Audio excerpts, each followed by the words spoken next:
When most people think of race day, they think of hundreds and thousands of people lining up on a Saturday or Sunday morning. And until recently, that was what race day meant. But now there is a new option, virtual races.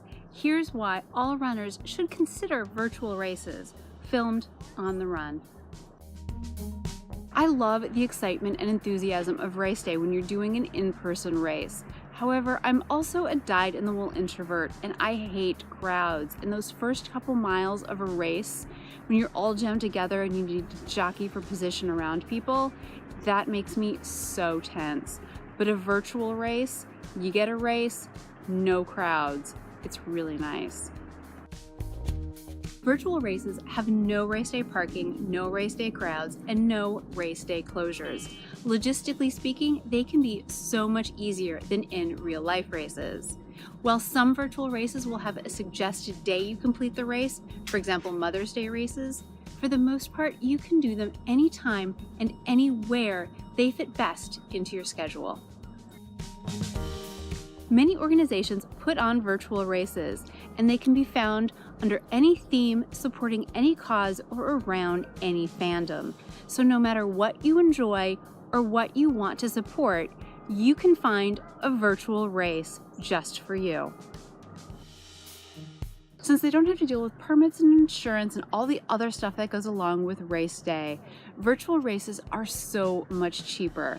And since many of the largest race companies in the world, such as Run, Disney, and Rock and Roll races, have virtual options, it can be a great way to participate in those large race companies and get their swag for a fraction of the cost. If you're doing an in real life race and you have a bad race, that's it. You don't get a second shot.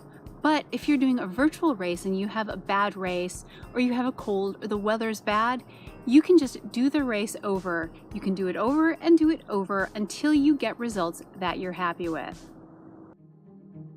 Virtual races can be a great option for newer and slower runners who might hesitate to sign up for a real-life race because they might be too self-conscious about finishing at the back of the pack or finishing last. In a virtual race, there is no pack, so you won't finish last. I guess technically you will finish last, but that also means you technically will finish first. So congratulations on winning your first virtual race. Every virtual race sets up their rules slightly differently, but most allow you to break up a longer distance race into several shorter distance runs.